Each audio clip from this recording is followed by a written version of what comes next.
Olá, tudo bem?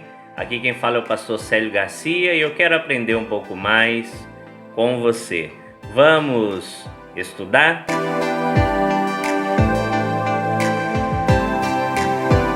Eu quero te convidar a abrir a palavra de Deus no texto, o primeiro livro escrito do Novo Testamento, 1 Tessalonicenses, capítulo 4, do versículo 13 ao versículo 18.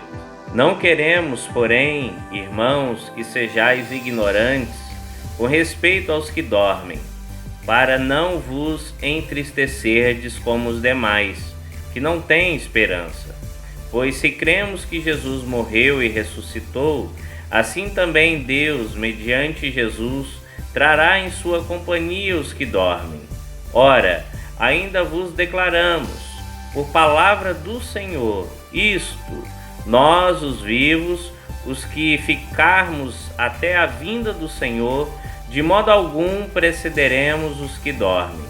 Porquanto o Senhor mesmo, dada sua palavra de ordem, ouvida a voz do arcanjo e ressoada a trombeta de Deus, descerá dos céus, e os mortos em Cristo ressuscitarão primeiro.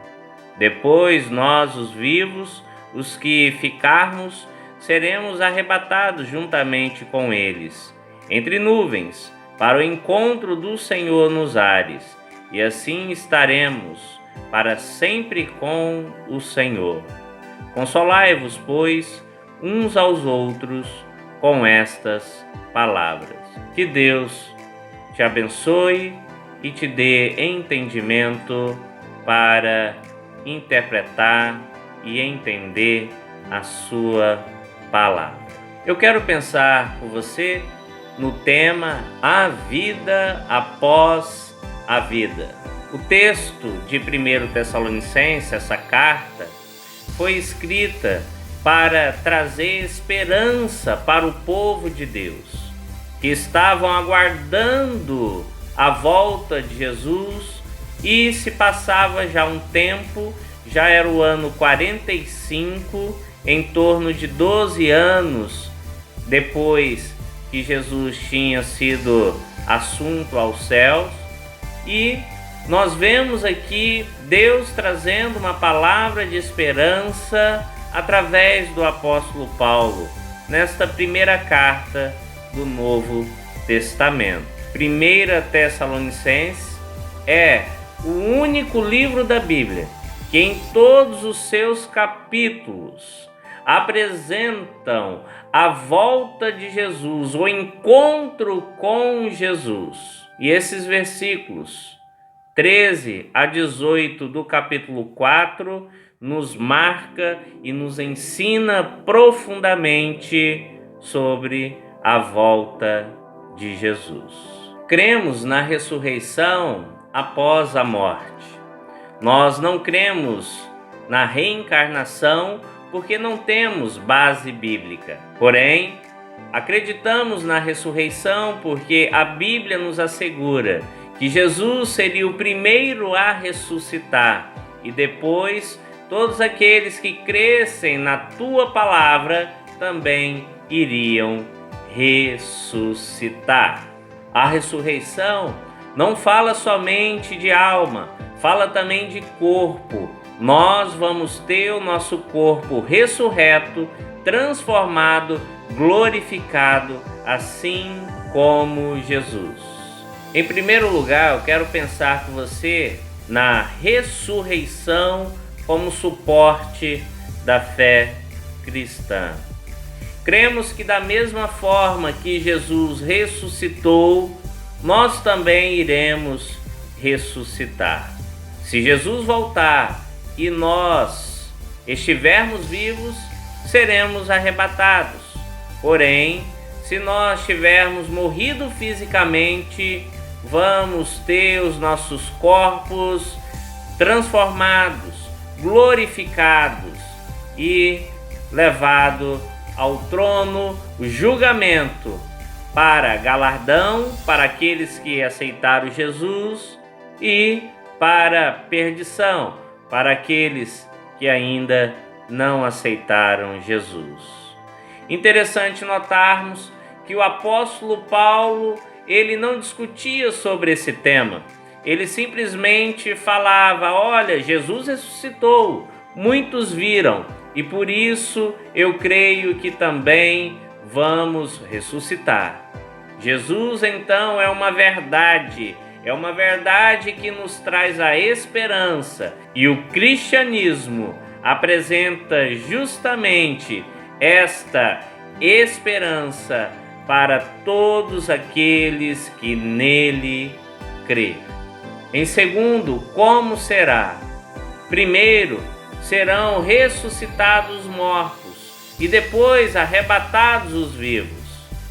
E assim, após o toque da trombeta, a presença de Jesus, a esperança será concretizada na história e vamos viver aquilo que aguardamos. Significa que a morte, ela não venceu a vida venceu a morte. Em terceiro, o que acontecerá? Pois bem, nós teremos o encontro com Jesus, teremos corpo como Jesus após ressuscitar, iremos reconhecer as pessoas que lá estarão, como reconheceram Jesus, iremos comer, iremos beber, assim como Jesus comeu e bebeu depois que ele ressuscitou. Vamos ter um corpo sem pecado, um corpo sem enfermidade, um corpo perfeito. Seria como o Adão antes do pecado, o Adão antes da queda. E o que nós vamos ter é, primeiro, nós vamos encontrar com o trono, onde aqueles que aceitaram Jesus serão julgados pelo galardão. Galardão é recompensa. A Bíblia não fala do que se trata. A Bíblia simplesmente fala que serão galardoados, recompensados, aqueles que aceitaram Jesus e viveram uma vida para a glória de Deus, o servindo na terra.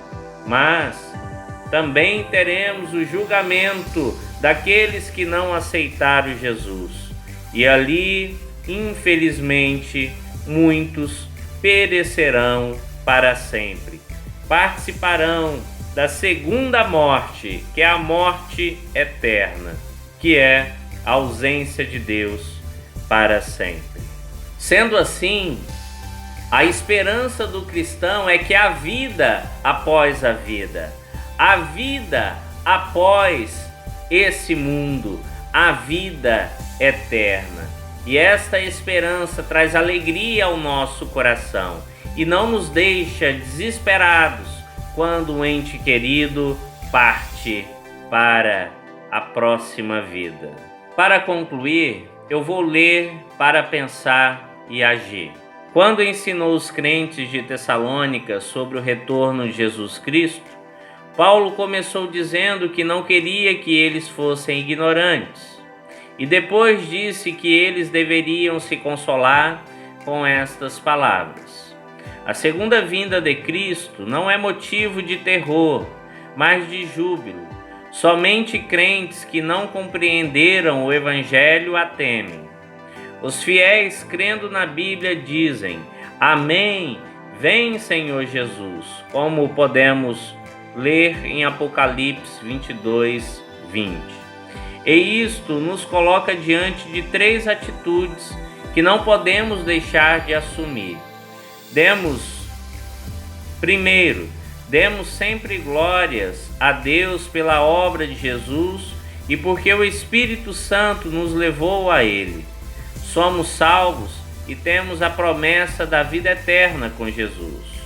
Segundo, consolemo-nos uns aos outros. Este mundo é ilusório. Nunca os bens da terra poderão comprar a mansão celeste em que tu vais morar. Terceiro, os sem Cristo estão perdidos eternamente. Evangelizemos o mundo, a começar de nossos queridos. Eles têm direito a ouvir as boas novas de que Jesus salva. Diz assim um trecho do artigo 19 da Declaração Doutrinária da Convenção Batista Brasileira. Em cumprimento à sua promessa, Jesus Cristo voltará a este mundo, pessoal e visivelmente, em grande poder e glória.